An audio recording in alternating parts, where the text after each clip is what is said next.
A federal appeals court ruling that most tariffs issued by President Donald Trump are illegal.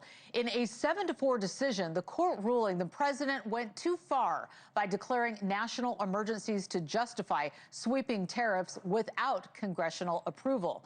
NewsNation Washington correspondent Vinay Simlot is going to kick us off live in Washington, D.C. All right, Vinay, how is the president responding to this ruling? What are we hearing so far?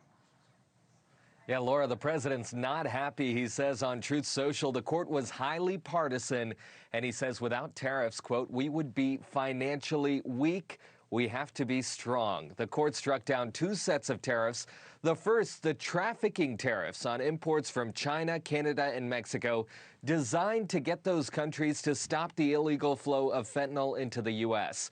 The court also struck down the reciprocal tariffs President Trump announced on April 2nd.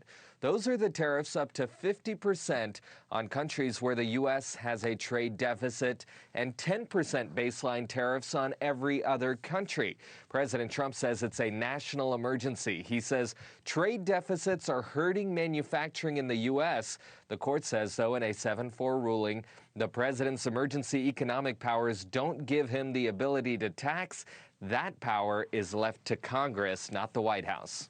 You know, it feels like we've been talking about this for such a long time. What does this mean for tariffs that are already in effect? What does that do? Yeah, for now, they just stay in effect. The appeals court gave the administration until mid-October to continue collecting tariffs. It gives the administration a chance to take it to the Supreme Court. And Attorney General Pam Bondi says the Department of Justice will appeal. She said the court ruling is wrong and undermines the United States on the world stage.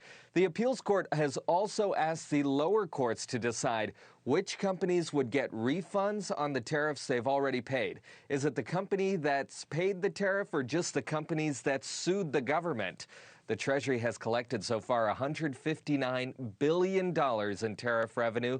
That's about double what it collected by this point last year.